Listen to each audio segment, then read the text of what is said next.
This meeting is being recorded. Et Saucène, je te passe la parole.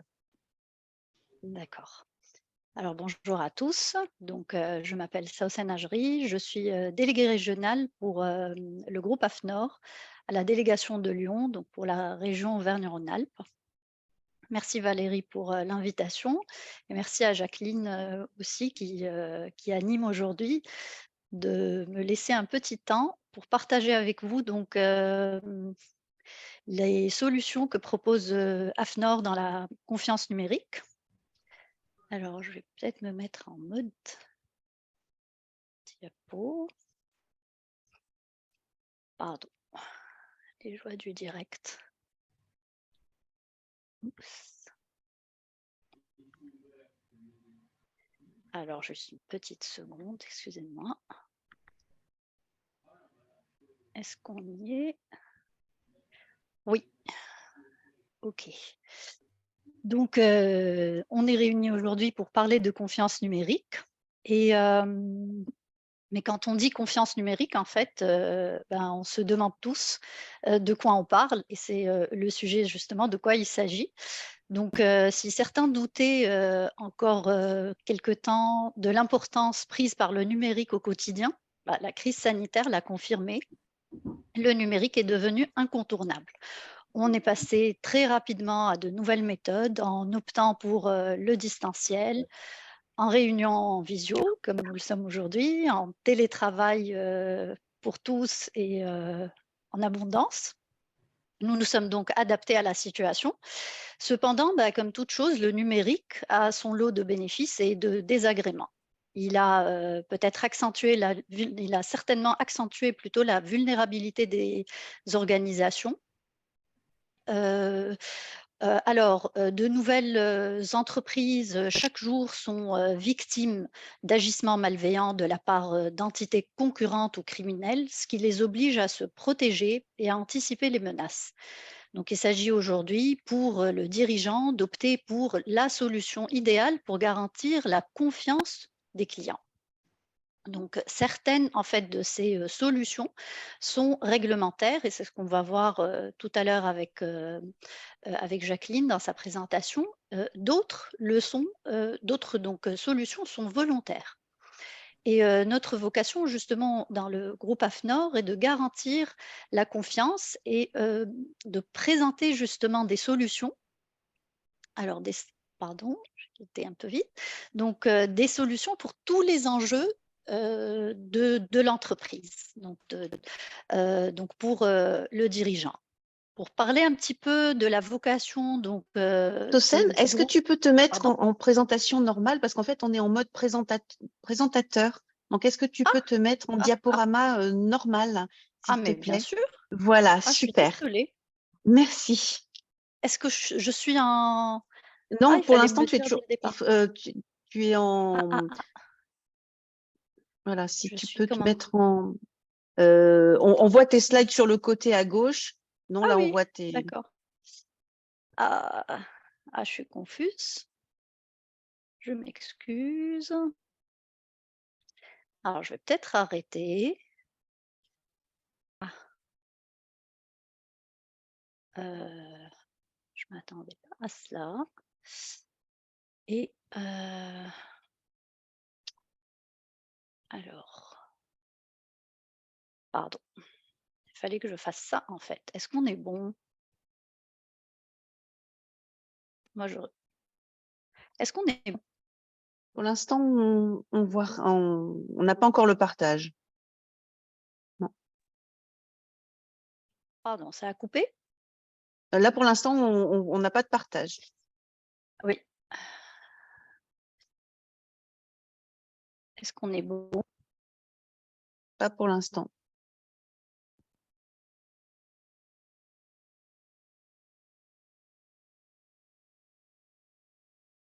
Non. On a, Saucène a commencé le partage d'écran, mais on n'a rien, on a un écran noir.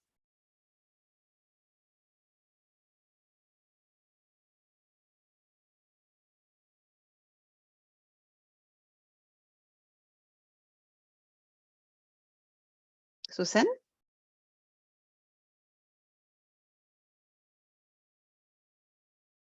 Sosen, tu nous entends? Le partage, mais on ne voit pas. Ouais, mais je pense que du coup, il y a un problème de connexion parce qu'on a perdu Sosen, on a perdu le nom aussi. Le son. Ah, elle est sortie de la salle. Oh, c'est la galère ce matin. C'est la galère ce matin. Oui. Alors, elle revient.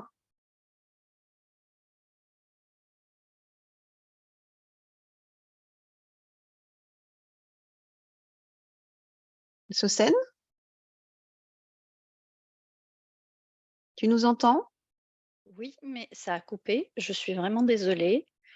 On n'avait plus de son et plus d'image. Oui. Alors, quand je lance le partage, j'ai une coupure. Je ne sais pas pour quelle raison. Alors.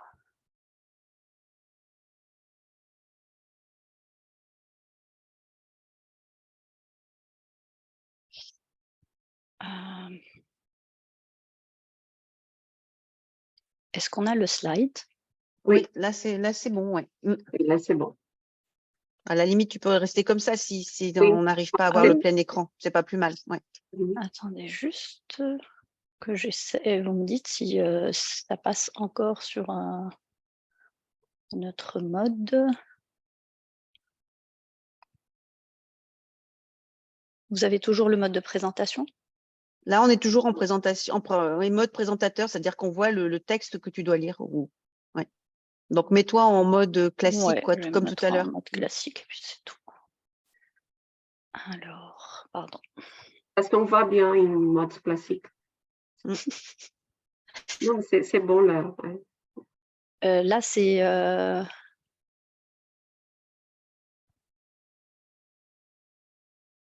on voit rien. Ouais. Bon, bah, comme je disais, là, c'est. Bon, allez, je vais essayer de faire ça. Peut-être pas le mode utilisateur à ce moment-là. Non, mais comme tu étais tout à l'heure, à la limite, avec les petites icônes sur le côté, mais les petites slides sur le côté, mais c'est plus lisible pour nous, sans les textes.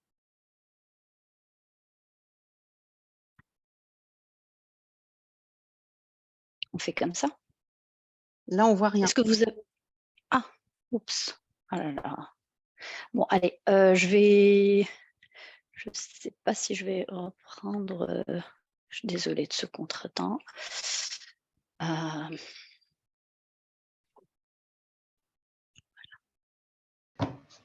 ça. Alors, qu'avons-nous? C'est que l'AFNOR a dû être victime d'une attaque cyber. Hein. Là, on ne voit pas ton document. Hein. On n'a pas de partage là. Parce que j'ai les deux écrans et on passe sur. Dès que je mets l'écran de partage, en fait, ça coupe. Je ne comprends pas pourquoi.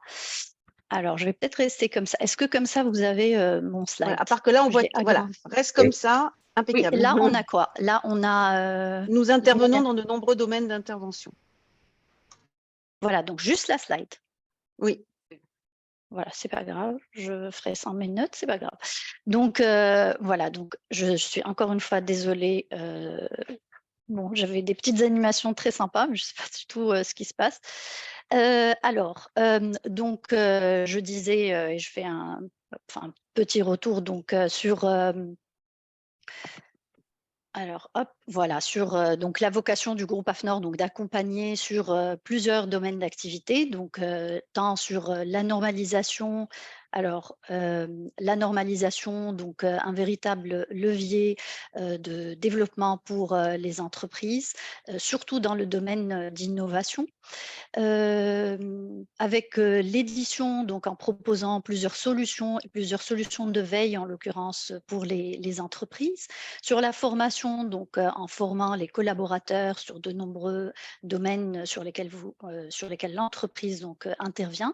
Et sur la certification, donc donc en donnant des gages de confiance entre les entreprises, entre toutes les parties prenantes, pour prouver en fait donc le savoir-faire de l'organisation. Nous intervenons sur plusieurs domaines, donc, et notamment aujourd'hui, on va parler de la confiance numérique en vous proposant d'une manière assez synthétique, je ne vais pas rentrer dans les détails, des solutions que nous pouvons mettre à la disposition de l'entreprise pour en fait justement donner de la confiance et surtout cette confiance qui est dans le numérique d'aujourd'hui.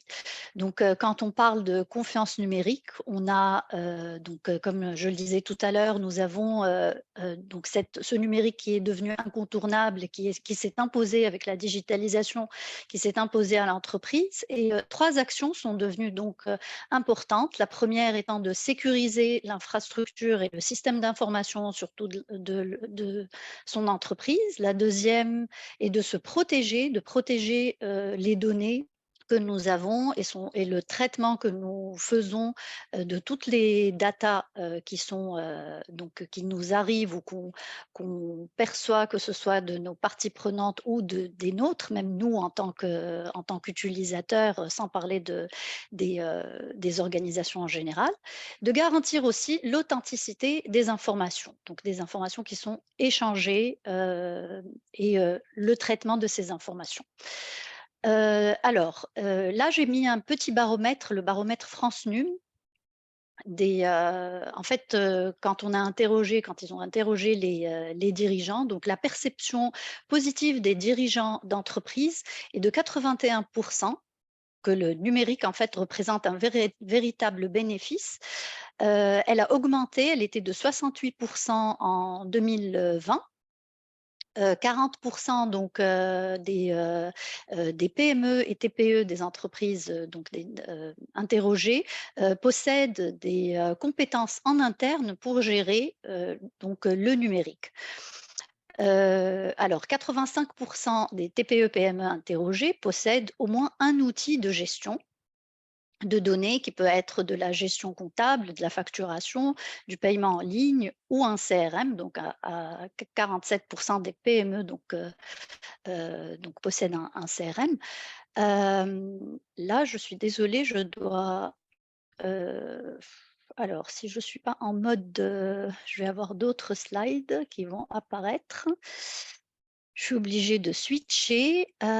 Voilà, donc aujourd'hui, face à cette démultiplication de numérique et de digitalisation de l'entreprise, dans le groupe AFNOR, en fait, nous proposons aux entreprises un parcours qui est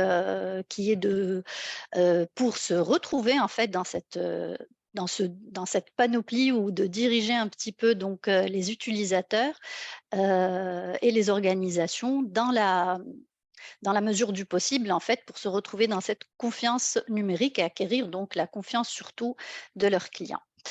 Je dois juste chercher ma slide sachant que je suis dans un autre mode.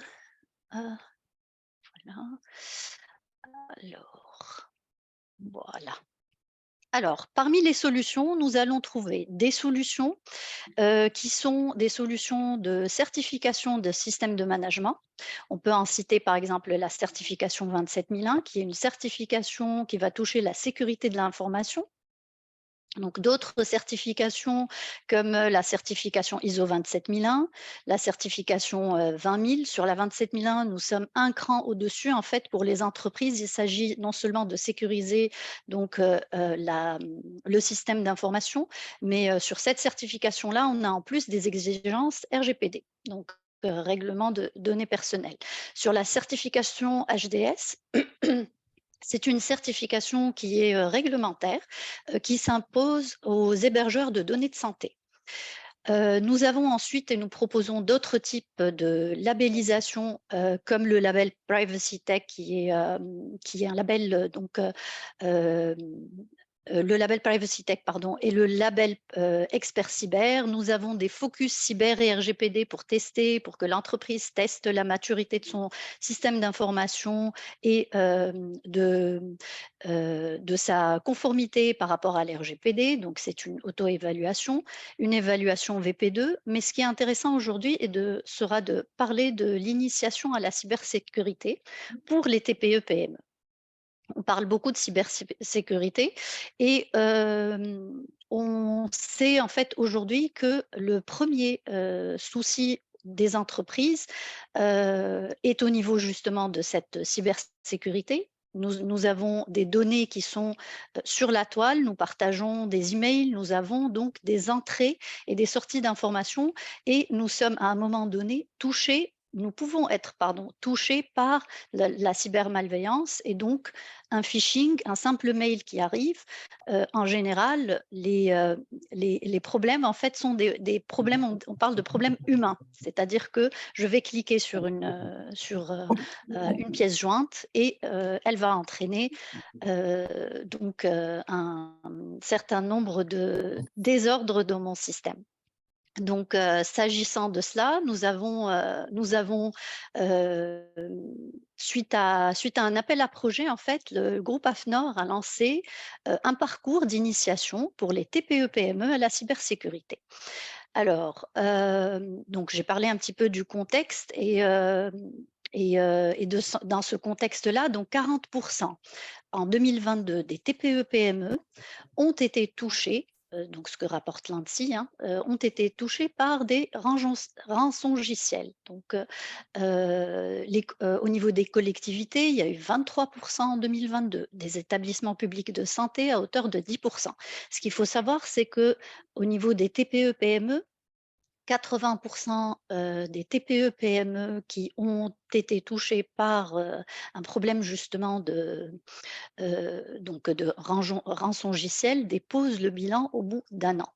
Et donc, c'est une situation assez alarmante. Et pour cela, en fait, il y a eu un appel à projet qui a été lancé donc par France Num et en partenariat avec BPI France, le groupe AFNOR a lancé une formation d'acculturation des TPE-PME à la cybersécurité. Cette formation, pour la bonne nouvelle, elle est gratuite pour les entreprises. Elle est gratuite pour toutes les entreprises, c'est-à-dire que pour former son équipe à la cybersécurité, on peut donc, je vais vous donner quelques en fait, comment faire par la suite. Donc, la formation est gratuite et elle est complètement financée par BPI France. Donc, il s'agit de 3 formations qui sont la première, l'initiation à la cybersécurité pour adapter les bons réflexes. Donc, la deuxième est de sensibiliser les équipes à la cybersécurité et la troisième est de préparer la continuité et la reprise d'activité. C'est le point en fait important qui est la résilience. Là, après, ça dépend de la maturité des entreprises. On a des entreprises qui peuvent en fait alors, pour vous expliquer un petit peu, chaque entreprise, donc dans ces 3 formations, chaque entreprise dispose de 3, en fait, elle peut inscrire 3 collaborateurs à l'un de ces parcours ou 3 collaborateurs sur le même parcours, sachant que bien sûr chaque formation est une formation qui est complètement financée. Donc, comment se passe donc cette initiation? Ce sont des formations en groupe, un groupe de 2 heures. Une semaine après, on a donc une formation de 2 heures suivie d'un atelier en fait pour travailler sur un livrable qui est, par exemple, pour la première formation, les mesures à mettre en place pour travailler pour sécuriser mon système. 5 mesures vont être prise en compte donc par l'entreprise et elle sera déployée au sein de l'entreprise.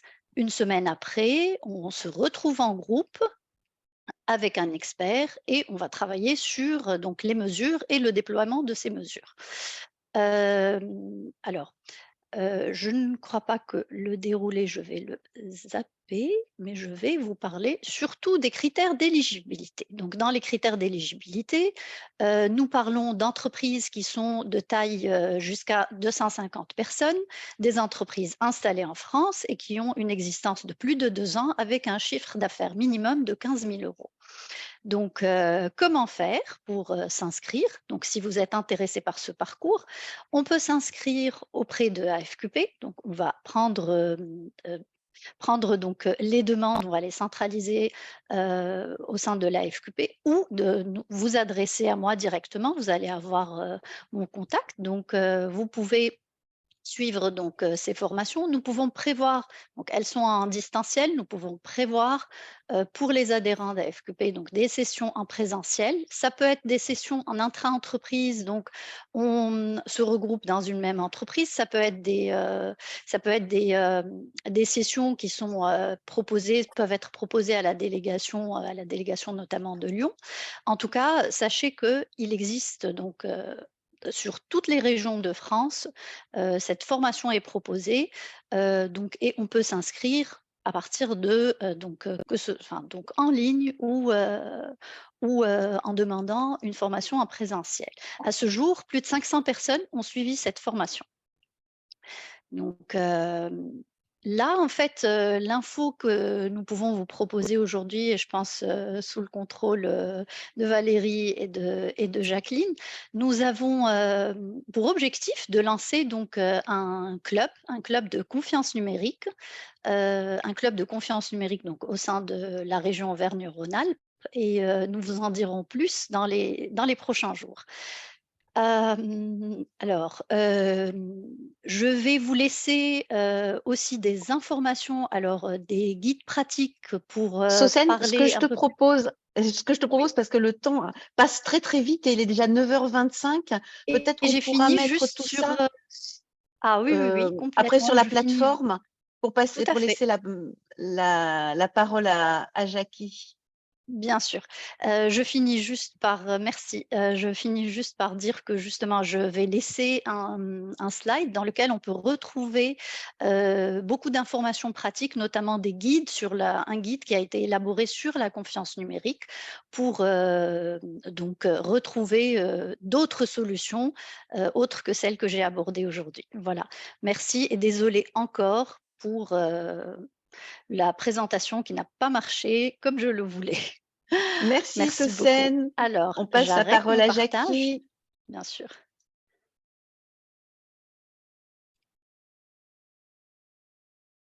Bonjour à tous. Et je vais continuer à parler du numérique de confiance. Okay. Moi, On entend mal ton son, Jackie. Oui, c'est vrai. Ah oui. Et maintenant? Faut que tu te rapproches. Oui, c'est un peu mieux là. OK. Et donc, moi, je suis Jacqueline Silvera, donc membre de AFQP, UHA. Et donc, je suis là avec mon associée, Lucia da Cunha. OK? Et moi, je viens aussi do milieu réglementaire. Bon, je travaille aussi chez ABNT au Brésil, que c'est la AFNOR brésilienne. OK? Et après, bon, je travaille aussi 10 ans chez Michelin pour tout ce qui concerne la partie réglementaire. Et depuis que je suis en France, bon, je suis allée sur un parcours réglementation numérique et la conformité à tout ce qui s'agit de nouvelles réglementations et risques liés aux enjeux de la protection des données personnelles, aux enjeux de cybersécurité un peu. Et donc, ce que je vous propose, donc, c'est de parler aujourd'hui de ces nouveaux enjeux liés à la protection, les enjeux de souveraineté. Bon, je partage ici déjà mon écran.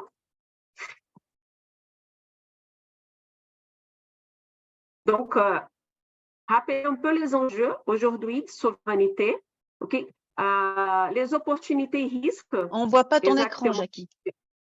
Non? Ah, ça y est, c'est bon. OK? Oui. Et donc, de la confiance, et aussi de la confiance numérique même, quels sont les éléments effectivement qui la composent, et quel est l'état de mise en œuvre de cette confiance numérique de quoi on parle aujourd'hui, ok? Et aussi, bon, quelles sont les solutions qui sont proposées par la qualité, par la nouvelle qualité, dont on peut s'inspirer pour pouvoir vraiment construire cet écosystème numérique de confiance. Né?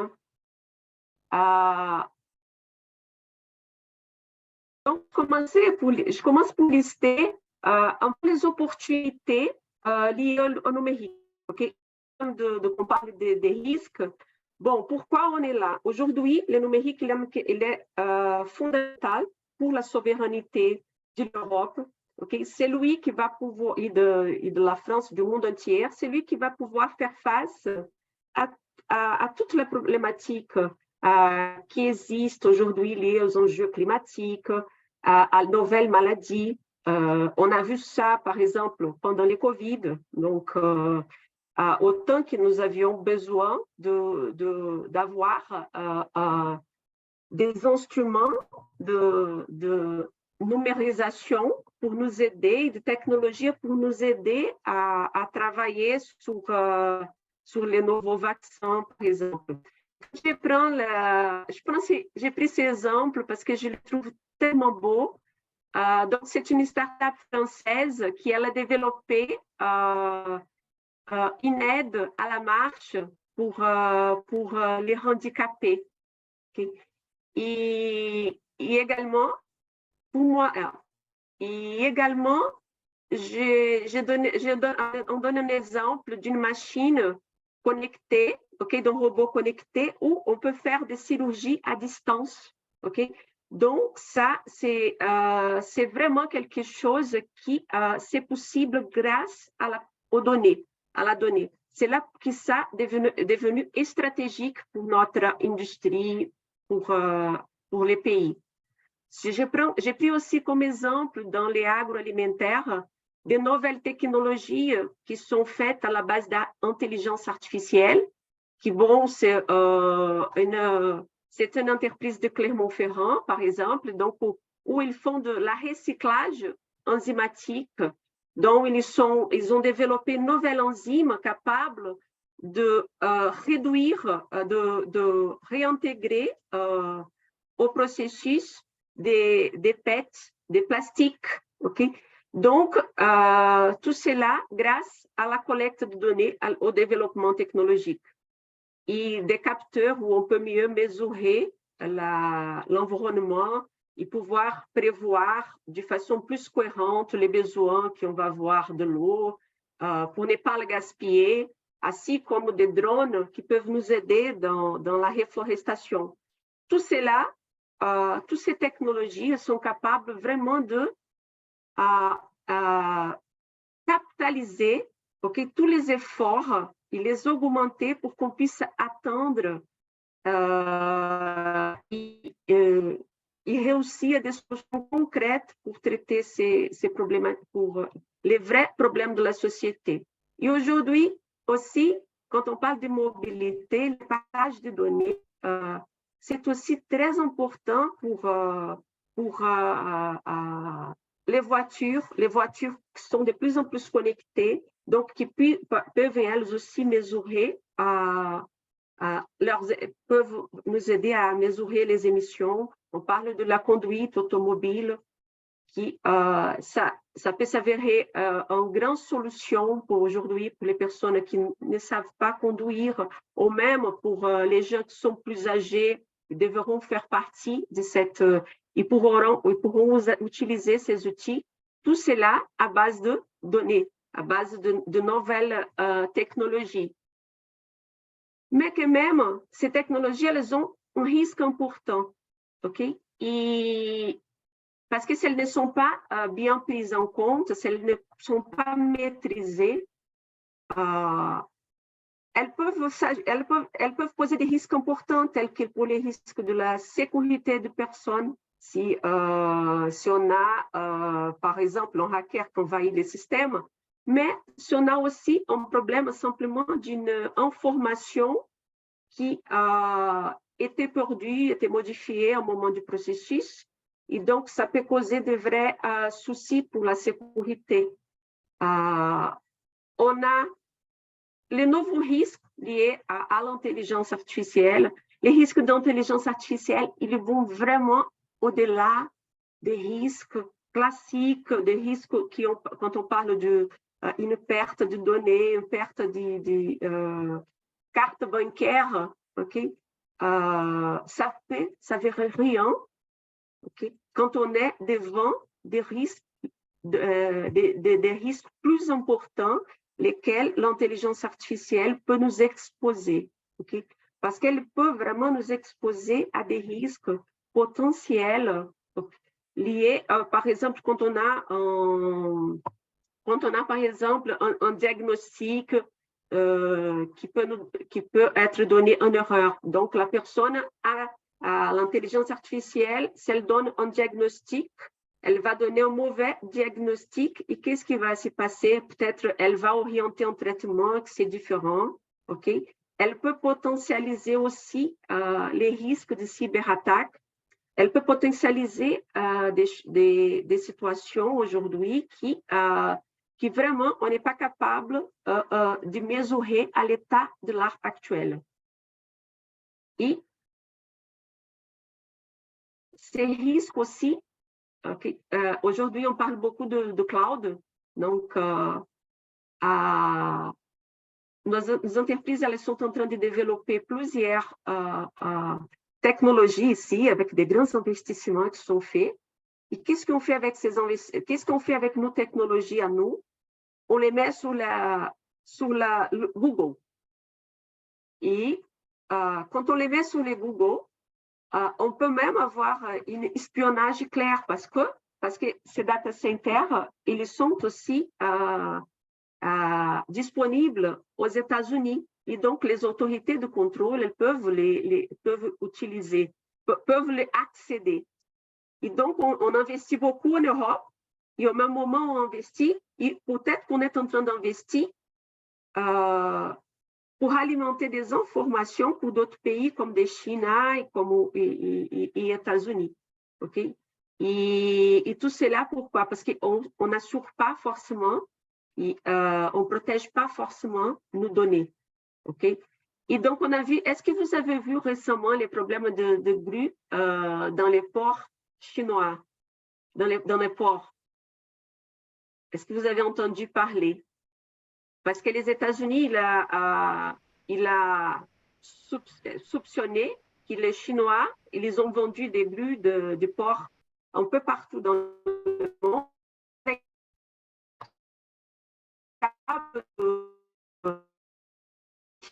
On t'entend plus, Jackie, on t'entend très mal là. Ah, c'est vrai? Ah. Rapproche-toi peut-être du micro. Oui, je rapproche. Okay. Ou coupe ta caméra peut-être, on aura un meilleur débit. Ça, je vais faire ça. Donc, on n'a pas entendu l'explication sur les grues espions dans les ports. OK. Donc, je posais la question si vous aviez entendu parler. Non. Non. Personne. OK. Parce que les États-Unis, il a lancé une alerte que les Chinois, ils étaient en train de mettre des capteurs pour collecter des informations, parce qu'ils vendent des grues un peu partout dans le monde. Et ces grues qu'ils vendent, ils mettent des capteurs pour vraiment vérifier les informations qui sont à disposition, les parcours, les exportations qui sont en train d'être effectuées dans chaque domaine, dans chaque endroit du monde, dans chaque port, donc sont en train d'espionner. Donc, tous ces enjeux-là sont des enjeux très complexes, effectivement, et qui peuvent mettre en difficulté notre souveraineté. Okay?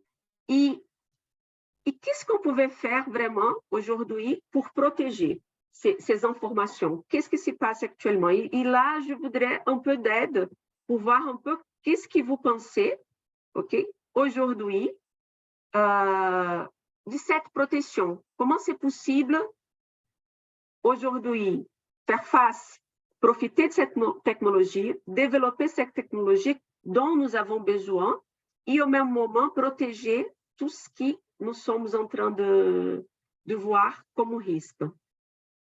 Est-ce que quelqu'un pourrait me dire ce que vous pensez?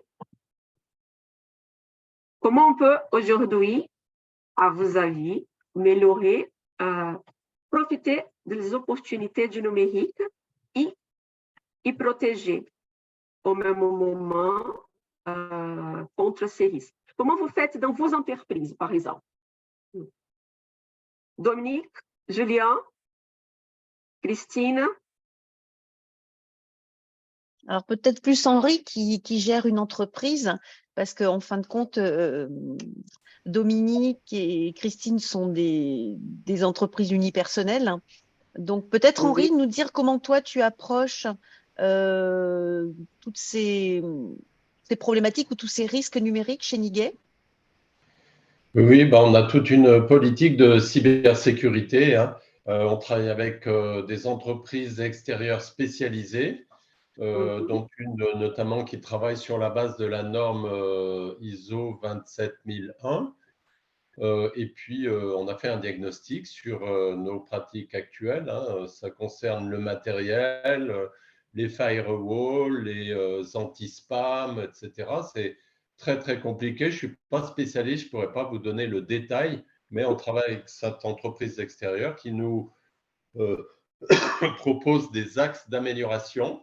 Et petit à petit, on met en place ces mesures-là et on gagne en sécurité informatique petit à petit. On fait également des formations internes parce que souvent, une intrusion ou une attaque ou l'entrée d'un virus est fait par manque de prudence et on clique sur des liens pour lesquels il ne faut pas cliquer. Donc, il faut être très, très prudent. Il y a quelques règles. Il faut bien regarder les adresses des mails qui sont envoyés. Dès que ça vient de Russie, de Chine, etc., il faut se méfier. On a également été formé par la gendarmerie de la Loire, le service intelligence économique de la préfecture de la Loire, avec des gens et des gendarmes notamment spécialisés là-dedans, qui viennent et qui vous font très très peur, parce qu'ils viennent avec une valise qui est capable de capter toutes les informations sur le Wi-Fi ou Bluetooth, je ne sais pas, qui sont sur vos portables.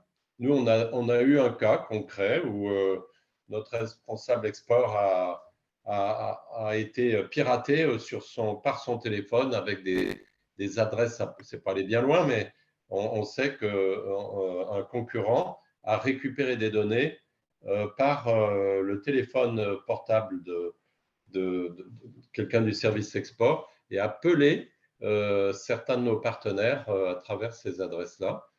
Voilà, donc il faut vraiment être très, très méfiant. Il y a des formations. Il y a également aussi des faux mails qui sont envoyés par notre service informatique en interne pour tester la manière avec laquelle nos opérateurs cliquent ou ne cliquent pas sur des liens dangereux. Donc, et puis bien sûr, s'ils cliquent, eh ben, on fait un retour pour que les informer. Ça fait partie de la continuité de la formation qu'on a faite sur la manière avec laquelle on doit être prudent vis-à-vis des mails suspects que l'on reçoit. Donc, il vaut mieux être plutôt plus prudent, c'est-à-dire jeter des mails au risque de peut-être de louper un prospect, mais que de prendre des gros risques. Voilà. Donc là, on travaille avec une autre société aussi qui fait des tests d'intrusion chez nous et avec des évaluations. Et tout ceci est géré dans le cadre global de la gestion des risques, de l'analyse des risques. Voilà, il y a les analyses risques de sécurité, mais il y a également tous les autres risques. On est dans l'agroalimentaire, donc il y a ce qu'on appelle le food defense, vérifier qu'il n'y ait pas d'intrusion physique sur notre site pour faire de l'espionnage. Donc là aussi, on a eu les services de la gendarmerie qui visitent notre site et qui nous disent, ben là, vous avez une faiblesse, vous avez un risque d'intrusion, donc on modifie nos clôtures autour du site, nos caméras de protection, etc. Donc voilà, la cybersécurité s'inscrit dans une analyse globale d'analyse des risques. Merci Henri. On va donner la parole à Yann, qui a levé la main. Yann? Bonjour à tous. Vous m'entendez? Oui. Oui. Très bien. Je ne mets pas ma caméra parce que je ne suis pas très visible pour le moment. Je suis sur un chantier. Juste pour information, donc côté, vous le savez, je travaille avec beaucoup d'aéroports. Le monde aérien est en train de vivre sa révolution en matière de risques numériques, puisque aujourd'hui, le volet de gestion des risques global, qui a commencé par les risques en matière de sécurité aéronautique liés au comportement à la fois de toutes les parties prenantes. Ça va du pilote au personnel qui travaille côté piste. C'était vraiment un enjeu et il y a une dizaine d'années, la réglementation a complètement évolué là-dessus et on a demandé de mettre en place des systèmes de management de la sécurité aéronautique. Puis, l'accent a été mis sur la partie sûreté que vous connaissez puisque vous la vivez quand vous prenez l'avion en étant fouillé et en faisant en sorte qu'on fouille vos bagages. Donc ça a été le pas d'après, avec un système de management également de la sûreté aéroportuaire. Et là, ce qui est en train d'arriver, c'est, par la réglementation, c'est le système de management de la sécurité informatique. C'est-à-dire qu'aujourd'hui, il y a un texte de loi qui est en cours de préparation au niveau de la Commission européenne, qui s'appelle le PART IS, et qui devrait sortir incessamment sous peu. Là, il est en cours de finalisation, ce texte, et il fait en sorte que les points d'importance vitaux que sont les aéroports, mais également tous les intervenants de cet univers aéronautique, vont être soumis à la mise en place d'un système de management de la sécurité informatique qui devra s'appuyer sur les bonnes pratiques de l'ISO 27001, mais également sur la méthode EBIOS d'analyse de risque et tous les éléments qui sont liés à cette partie-là.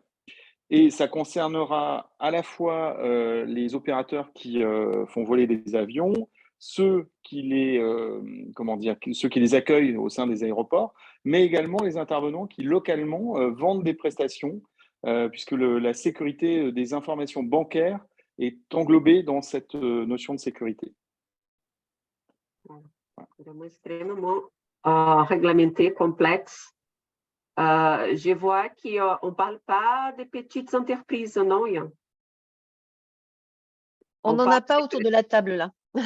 Je pense qu'on parle vraiment de secteur réglementé, de secteur déjà qui ont une expérience quand on parle d'agroalimentaire. Et quand on parle aussi de l'aéronautique, des aéroports, ce sont des secteurs qui ont toujours cette culture de sécurité et aujourd'hui, et de qualité, et aujourd'hui, ils sont quand même un peu en mesure de pouvoir intégrer un peu et parler de ces risques. Mais qu'est-ce qui se passe? Quand on parle de sécurité numérique, parfois, on les lie souvent à la cybersécurité. Mais la sécurité numérique, la confiance numérique, elle a un sens beaucoup plus large qu'uniquement la cybersécurité.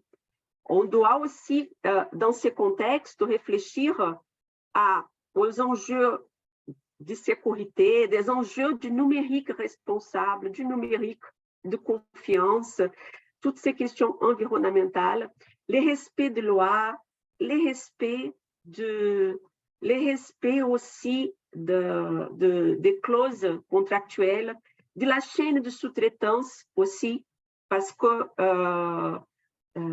est-ce que cette information, elle est sécurisée pour mon entreprise, mais qu'est-ce que j'ai fait pour aider ma chaîne d'approvisionnement? Est-ce qu'elles aussi, quand j'échange les données, est-ce que ces données sont bien protégées pour l'entreprise? Oui, mais est-ce que les fournisseurs, ils les protègent également? Donc, et même pourquoi, aujourd'hui, nous avons de nouveaux acteurs de ces processus dans ces industries qui sont stratégiques. Avant, les industries, on parlait que des groupes qui étaient déjà habitués, qui avaient déjà des cultures de risques. Aujourd'hui, on a des startups qui sont très loin de ça, très loin. Et donc, quand je parle de confiance numérique, il faut qu'on prenne en compte aussi ces aspects aujourd'hui. Et qu'est-ce qu'aujourd'hui l'État il fait pour mettre cela en place? On a d'abord tout un état d'investissement fort pour le développement déjà technologique, pour le développement de l'intelligence artificielle, ok? Et aussi pour la mise en place, okay, de dispositifs pour pouvoir permettre de différentes manières de faire en sorte que les entreprises puissent faire face à ces enjeux, développer et prendre en compte la sécurité. Et ce n'est pas pour rien, mais on a parlé déjà un peu de la réglementation spécifique du secteur aéronautique. On a vu aussi que pour le secteur aussi agroalimentaire, c'est très réglementé.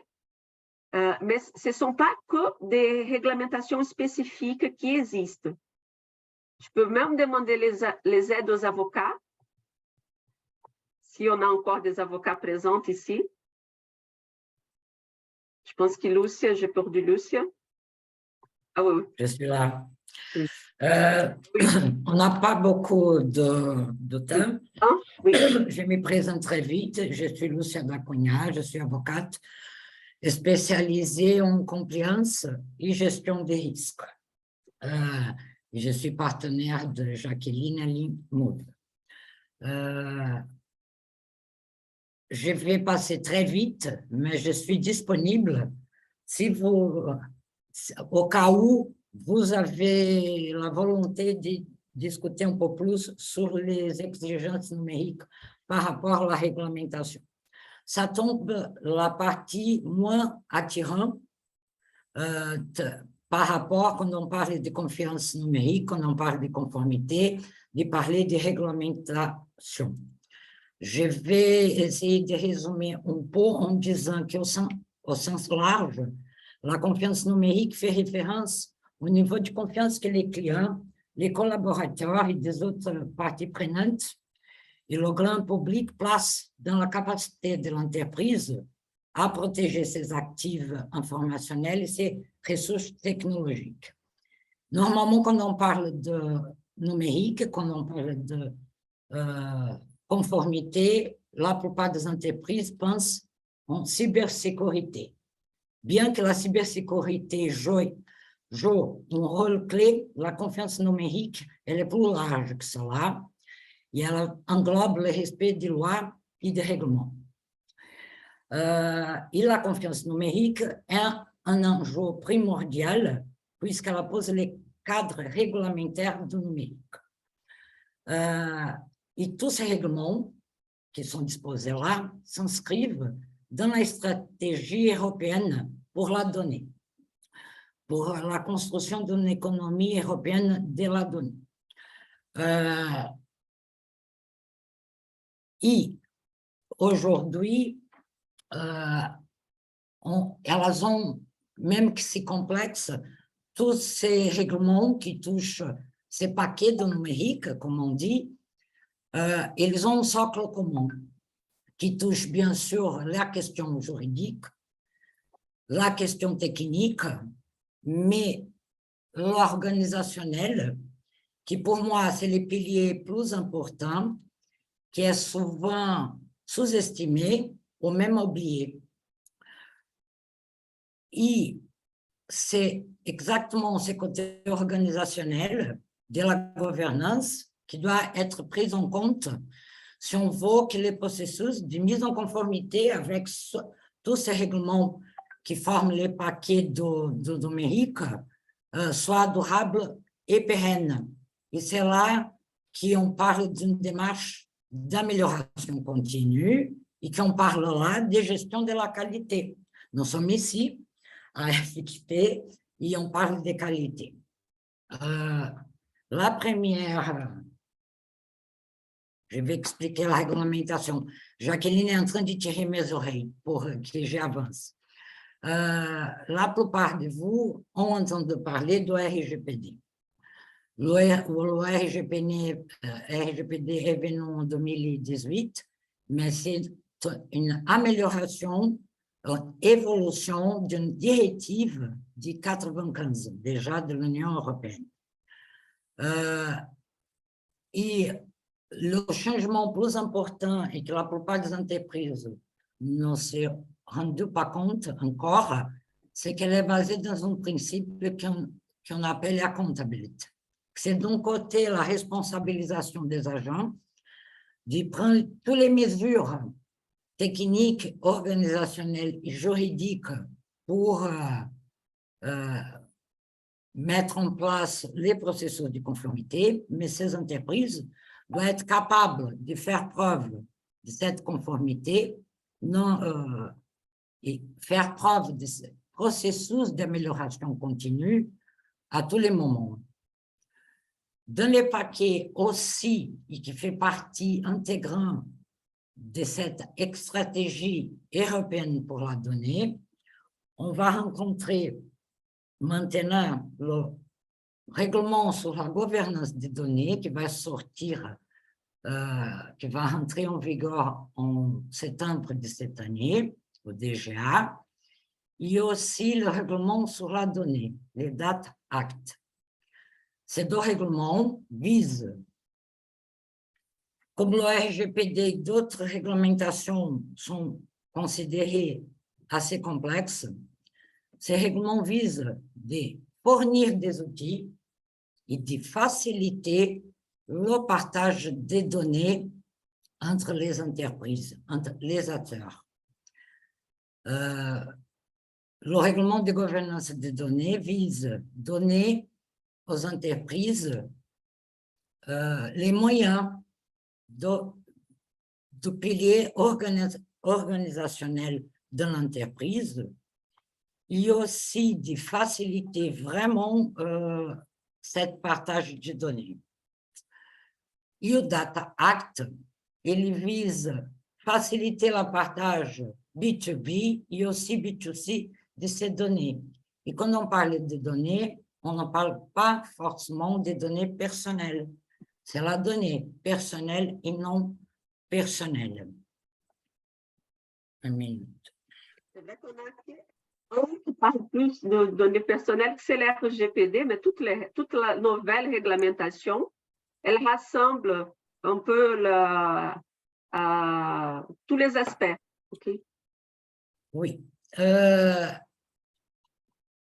Quand j'ai parlé qu'il y a un pilier, il y a un socle commun dans ces réglementations, c'est la donnée, à exclusion du RGPD qui parle de façon explicite de la donnée personnelle, toutes les autres réglementations du paquet de numérique parlent de la donnée de façon générale.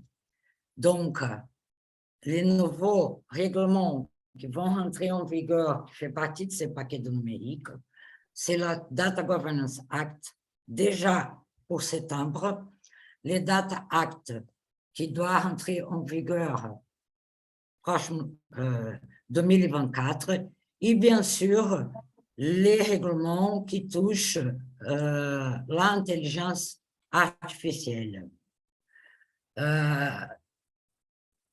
Et le défi aujourd'hui de réglementation pour régler l'utilisation d'intelligence artificielle, c'est l'articulation avec le RGPD, la nécessité de tracer des lignes rouges au futur usage d'IA et l'importance de gouvernance harmonisée de l'entreprise par rapport à tout ça. Je vais vous donner un exemple. Le marquage pour fournisseurs Pour terminer, malheureusement. aujourd'hui. Aujourd'hui, on exige pour avoir ce marquage CE qui touche les fournisseurs d'IA, la preuve qu'il y a un système de gestion de qualité déjà implanté, par exemple. Tu vois que je développe un peu plus, j'essaie de faire vite, Jacqueline. Désolée, mais je pense qu'on ne va pas avoir... M'en expliquer. Je suis vraiment désolée par rapport... En fait, cette réglementation, c'est une réglementation qui la plus concerne notre petit-déj, parce qu'elle touche directement la partie système de qualité, parce qu'aujourd'hui, pour qu'on puisse mettre en place, tu me corriges, ok, Lucie, si je fais des erreurs, ok, mais aujourd'hui, pour qu'on puisse mettre en place une stratégie d'intelligence artificielle, notamment quand on parle du secteur alimentaire, quand on parle de aéronautique, quand on parle de véhicules connectés, il faut absolument que ça soit fait, ça puisse se faire de façon intégrée avec un système de qualité. Et OK, ces entreprises, elles ont déjà ça. Mais le problème, c'est qu'il y a toute une sous-traitance. Ce sont de nouveaux acteurs dans les processus qu'avant, on n'avait pas, mais qu'ils aussi, des PME, des TPE, aussi des startups, qui doivent faire face à cette réglementation. Donc, ma question, c'est est-ce que nos entreprises, nos PME, elles sont préparées pour ça?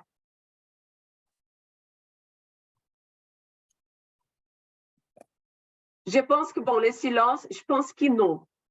Je pense que non. Et dans les terrains, on voit que non. OK? Et quand on voit ça, et ça peut avoir un impact énorme sur notre stratégie de souveraineté. Parce que si ces entreprises, elles sont pas vraiment, si elles ne peuvent pas prendre en compte tous ces aspects-là, l'ensemble des aspects, on ne va pas réussir. Et donc, mais qu'est-ce qu'on voit sur le terrain? Et je passe vite, OK? Qu'est-ce qui se passe mal aujourd'hui et qu'on constate quand on regarde les entreprises? Aujourd'hui, en Europe, nous réinventons la roue carrée. Et j'ai pris cela d'Afinor, d'un poste d'Afinor, pas le poste, mais la phrase, okay? Parce qu'aujourd'hui, c'est vrai, on réinvente la roue carrée. Pourquoi? Parce qu'on fait que des réglementations, Quand Sausen, elle expliquait la base de la certification principale, c'était de normalisation. Et donc, aujourd'hui, qu'est-ce qu'on fait? On parle on réinvente, on fait, à chaque fois qu'on veut résoudre un problème, on invente la réglementation. Quand la vraie vie, les PME, elles ne savent même pas que ces réglementations existent parce qu'elles ont des problèmes sur le terrain, ils sont inquiets en traitant des choses qui sont réelles. Et donc, c'est un grand souci. Le syndrome de l'autruche, parce que c'est ça, quand on discute sur ces thématiques, personne ne veut parler, OK? Les gens, clairement, elles ne sont pas. Et ça, c'est un exemple, parce que normalement, Valérie, qu'est-ce qu'elle nous a dit? Normalement, il y a d'autres petits-déj où on a plus de gens qui sont présents, OK? Mais aujourd'hui, comme il s'agit d'un thème qui ça parle pas à tout le monde, on ne veut même pas savoir. Donc, c'est ça qu'on les fait sur le terrain. Et donc, aussi, la stratégie actuelle qui est implantée, qui c'est tellement fragmentée, coûteuse et inefficace. Pourquoi? Parce que quand on parle de confiance numérique, on fait des mentions notamment à cybersécurité. Okay? On les travaille sur un côté quand on a besoin de traiter de façon intégrée tous les aspects. Parce que la cybersécurité, ok, elle va prendre en compte les risques de l'extérieur, pendant que nous avons des risques en intérieur qui sont énormes. Et ça, je reviens, Lucie a parlé, on n'a pas d'organisationnel. Donc, on a oublié les basiques. Et ça, c'est qu'on va dans l'entreprise. Pourquoi? Parce que quand on va dans l'entreprise, les petites, moyennes entreprises, elles sont minimes, elles n'ont la base mini pour pouvoir répondre les enjeux d'aujourd'hui. Ok? Et donc, elles n'arrivent pas à s'en sortir. Et qu'est-ce qu'on fait? On donne d'argent et comment on dépense cet argent aujourd'hui? Okay? Qu'est-ce qui fait les acteurs et parties prenantes dans le déploiement de la confiance numérique? Okay? On a des fils pour réglementer, on a des fils pour dire aux entreprises qu'est-ce qu'elles doivent faire. Et détail, on a des subventions qui sont données par l'État pour dire aux entreprises qu'est-ce qu'elles doivent faire. Quand on voit sur le terrain, la vraie vie, qu'est-ce qu'on voit? Okay? La file pour faire. Personne ne les fait. On diagnostique, on fait on sensibilise parce qu'on ne manque pas de sensibilisation aujourd'hui. Okay? Toutes les structures d'accompagnement, elles font des sensibilisations. Et donc, on est là, mais dans la pratique, on ne voit pas ça. Okay? Et on est très loin. La confiance numérique, vraiment, ça doit être un engagement de toutes les parties. Et donc, c'est une partie, c'est l'État, c'est l'entreprise, mais ici, au milieu, il y a toutes les institutions qui doivent s'engager pour pouvoir faire ça en concret. Okay? Et c'est ça. Et donc, l'apport de la nouvelle qualité dans ces processus, c'est qui? Prendre en compte ces risques de façon globale. Donc, prendre en compte les risques qui aujourd'hui ils existent, ce n'est pas les risques uniquement du RGPD, ce n'est pas les risques uniquement liés au je dois développer une technologie, mais il doit être géré de façon globale. Okay? Et il doit être pris en compte dans les RSE et ces aspects-là qui doivent être pris en compte par la société. Et on souhaite vraiment, avec la FQP, o RA, pouvoir discuter ça en profondeur et réunir ces expertises, les expertises techniques et les expertises qualité juridique pour pouvoir faire face à ces défis. Est-ce que vous voulez poser des questions? Qu'est-ce que vous pensez de ces problématiques? Parce que j'ai dû courir un peu.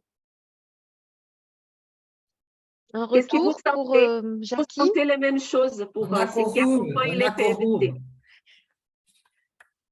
PME, pour ceux qui accompagnent les PME, les terrains? Julien, pour les PME, les clients, comment on parle de ces sujets normalement? Comment ça se passe? Tu sens difficulté? Ce que je trouve intéressant, c'est effectivement c'est décentrer uniquement de la cybersécurité, en tout cas c'est d'englober les choses de façon plus large, parce qu'effectivement aujourd'hui on est très ciblé cybersécurité et je trouve intéressant aussi de repenser le système dans son ensemble. Oui, c'est ça, c'est ça. Je peux poser une question aux participants. Vous êtes déjà confronté à des exigences des clients ou des cahiers des charges de projets, d'appels d'offres, dans les volets de conformité numérique ou pas, ou encore ce type d'exigence n'est pas encore trop présente. Peut-être Henri, si tu veux apporter une réponse à cette dernière question, puisqu'après on a le CA qui va démarrer. Ah oui, c'est bon. L'évaluation de nos clients, bien entendu, lors des audits est regardée sur la cybersécurité comme sur toute l'analyse des risques. Okay. L'analyse des risques maintenant fait partie intégrante de nos systèmes qualité et la cybersécurité fait partie de ces analyses de risques puisque merci aux différentes intervenantes qui ont montré que voilà, la survie d'une entreprise peut être en jeu en cas de cyberattaque Donc voilà, c'est de plus en plus important. On a vu en plus avec la guerre en Ukraine monter le nombre de cyberattaques. Donc voilà, il va falloir être de plus en plus prudent et intégrer la cybersécurité dans son système qualité globale pour simplement permettre la continuité d'activité de l'entreprise par rapport à les clients lors des audits. Pour eux, c'est important que leurs fournisseurs soient couverts de ce côté-là. Merci Henri pour ce témoignage. C'est vrai que je pense que Niguet est en avance de phase aussi. Et donc, l'idée, c'est d'acculturer les TPE, les PME à cette problématique. Je vais vous remercier, mesdames, pour le temps passé. Oui. Pardon. Rajouter Oui, juste Henri, une petite vas-y. chose, parce qu'il y a eu des questions très, très pointues. Hein. C'est vraiment quelque chose de très, très pointu, très spécialiste. Hein. Moi, je vous ai donné les grands éléments, mais il pourrait y avoir d'autres petits déjeuners avec les services informatiques pour échanger de manière plus approfondie, sans pour autant dévoiler des secrets dans nos entreprises. Mais voilà, c'est très, très technique, c'est très, très pointu. Il y a des outils, choisir le bon firewall, le bon anti-spam, etc. On pourrait imaginer d'autres petits déjeuners allant encore plus loin et concrètement sur ce qu'il faut faire pour sécuriser son système informatique. Du partage de bonnes pratiques, ça pourrait être effectivement intéressant.